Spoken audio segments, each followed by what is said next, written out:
Good morning mga Mart, mga Parkong Peke. I'm back! Nakabalik na po ako dito sa amin sa Lucena. Ayan guys, sa Tayabas pala. So, andito na naman ako.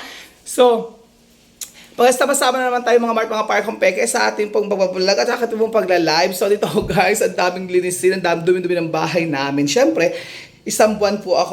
Kulang po ako ng isang buwan. I think ako po ay 23 days na wala. Kaya ako po dito po ang tsura ng bahay ko ngayon. Ako po ay maglilinis mga Mart, mga Parkong Peke. Kumusta na? Namiss ko po ito. At namiss ko rin po kayo kahit na kasi nga po mahina ang signal sa Marinduque. Kaya dito po tayo ulit magsasama-sama. For sure, magchichikahan na naman tayo mga Mart, mga Parkong Peke. So ayan, nagsisimula na ako maglinis. So ang dahil ko panlinisin guys, ang dahil ko panligpitin. Pero I'll try my best na matapos ko ito. Kasi sanay na ako sa paglilinis ng ganitong mga sa bahay. Kaya alam na alam ko na kung ano ang aking gagawin. Mga mahal, mga Parkong Peke. Kasi ito po ay sanay na ako. Alam ko na ang pasikot-sikot kung paano linisin ang aking bahay na ito. So yung mga Mart, mga Parkong Peke, syempre tapos na ang ating kapaskuhan at saka New Year. 2024 na kailangan salubungin na may siya at may puso, may galak sa ating mga puso. Ngiti din syempre, diba? So ngayon, magtatanggal tayo ng ating mga Christmas decoration. Ayan, tatanggalin na natin yan. And also yung mga cortina. Ayan. So yung mga curtain, tatanggalin din natin yan.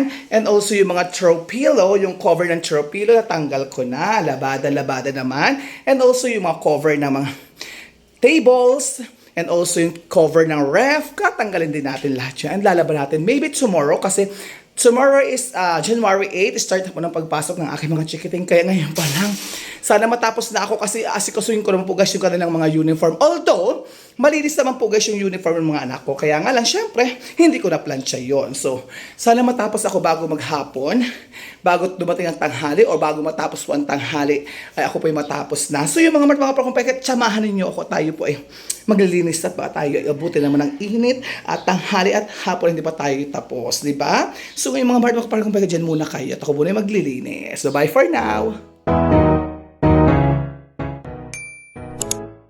Parkong Peke, kadagdamakmak na kalat ng dumi ng alikabok. So, ayan. So, ito, guys, sabi ko nga sa inyo, tatanggalin natin yan, tatanggalin natin yan, tatanggalin natin. Ito, guys, yung mga dala namin kagabi. Ayan. So, napakarami pa, guys, ligpitin na yan. Ayusin ko pa yan. Puro mga malamog, liligpitin mga damit na malilinis. And then, maglilinis pa rin ako, guys, dito. Tignan yung dumi, guys. Kasi sobrang lakas ng hangin. Lahat po ng dahon ay napunta po dito sa lubang bahay namin. Siyempre, puro gubat po yan. Kaya dito po lahat po ang punta ng dahon. And although, kanina po umaga, ako po ay naglinis dyan sa labas. Tingnan nyo naman, nagdilig na po ako ng mga halaman ko. Namiss ako ng mga halaman ko. Natuyo sila. Parang sumigla-sigla sila, guys. So, nadiligan ko na nung ako po ay gumising na mas maaga. Kaya nga po ngayon mga Mart, mga Parkong Peke, mag-i-start na ako dito sa loob. Sobrang dumi, guys. So, may kwarto pa ako, diba? So, unahin ko muna to, guys. But, tapos na po ako, guys, dun sa kusina. Malinis na po ang kusina ko, guys. Very, very clean living na yun, guys. So, ngayon, start na po tayo, mga Mart, mga Parkong Peke, sa paglilinis at baka dumating na po ang tanghali. Ay, mainit na. Pero, kahit guys, ito ay may hangin, ay mainit pa rin ang pakiramdam at atong singaw. Diba? Then yung cortina ko, tatanggalin ko na yun, guys. Papalitan mo na rin yan mamaya. So, yun lahat, mga Mart, mga Parkong Peke. Thank you so much and God bless everyone. Bye-bye muna at ako po muna ay maglilinis. Mga Parkong Peke, dito na po ako sa terrace. Sobrang daming dumi po, guys. Dahil sobrang lakas ng hangin. Gulo po. Tignan nyo naman. Pagulo. Ang dami ko pong linisin. Sobra. May sampahin. May iniwan pa silampay sila. So, tutupiin ko pa. Maglalaba pa ako. So, ang dami kong trabaho, gamit. O, ayan si sister. Butan doon dito si sister. Siya nagluto ng ulam namin. Daing nagprito. O, ayan. Gawa muna ako, guys. Tapos na ako sa loob, sa sala, sa kusina, sa kwarto na lang po at CR, tsaka dito po sa terrace. So malakas pa ang hangin, tumatalsik pa ang mga alikabok.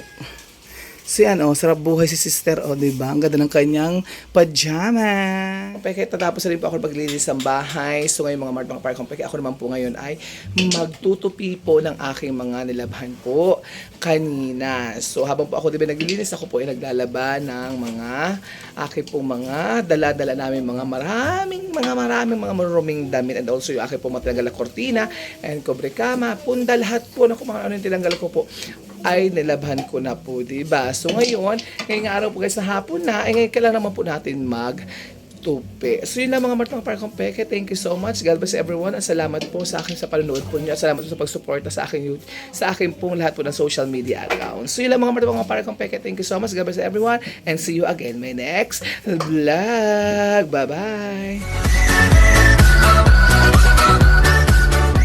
Thanks for watching.